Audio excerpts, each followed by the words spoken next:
One more. Maybe two. This is called House 1966. I grew up in Chicago. I had weird parents.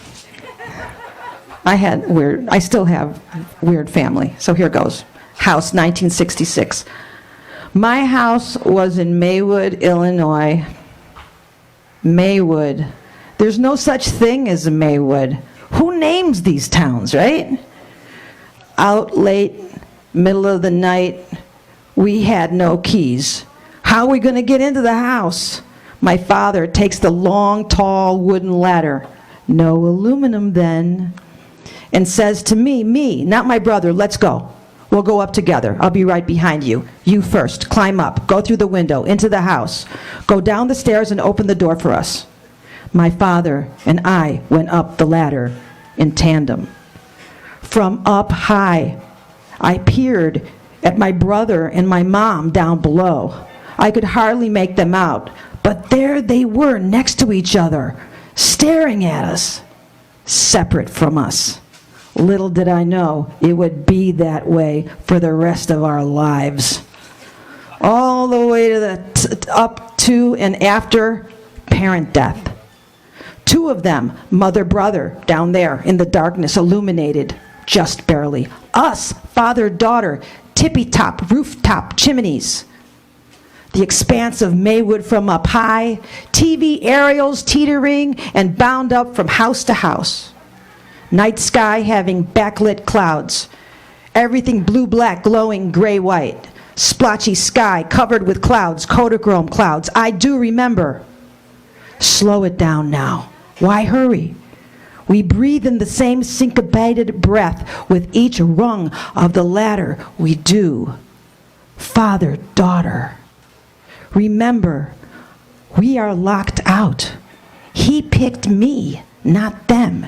We reached the top of the house, all aslant and scary. Then, narrowly, I scooched into the crooked gap of the third-floor bathroom window's rotted frame, old broken rope, and popped into the tub. I go, step by step, downwards, through the whole unlit house, down the hall, past the bedrooms, winding down the staircase, holding the wooden railing, turnabout through the front room, past my beloved 1940s black velvet love seat, illuminated even more in the dark. Through to the dining room, our kitchen, back porch, past the metal milk box next to our ground level back door. They were on the other side.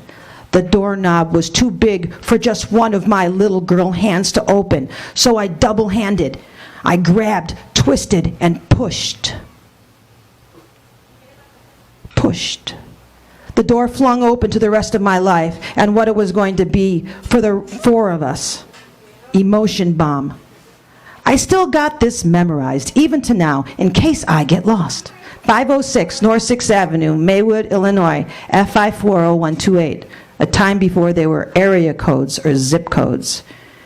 Should I pick up the phone 5 decades later and call it? Or send myself a letter with tips? Thanks, guys.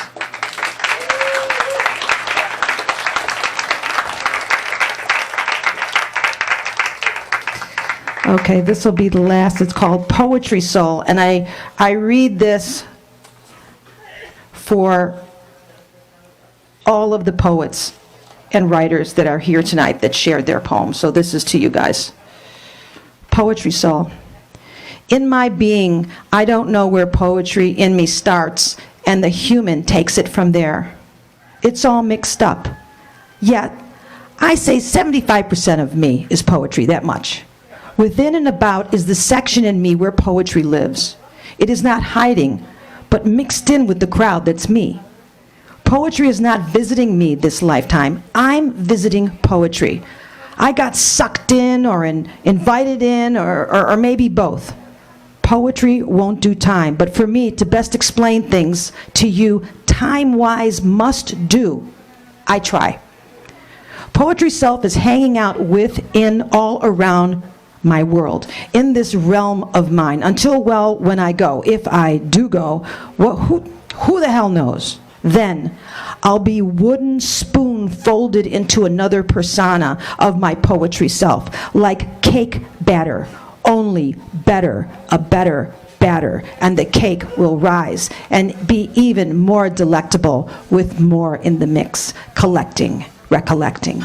You question, how would this manifest itself?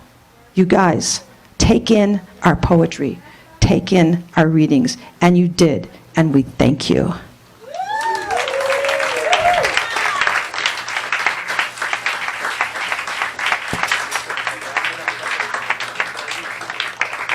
It was a delight for all of us. So I close with these, well, we're going to close for a little bit because music's coming up, but I give you these beautiful lyrics by the great 19th century Italian composer Giacomo Puccini from his opera Sol e More, Sun and Love, so appropriate for this evening. It goes like this. The sun joyfully taps at your window. Love very softly taps at your heart, and they are calling you. So with that, will our writers please stand up and take a bow? Yvonne had to leave a little bit early. And then Margaret, would you do us the joy of blowing out the candles? And then music will follow. A 1, a 2, and a 3. Thanks, everybody. Thanks, La Morena. You guys can start playing.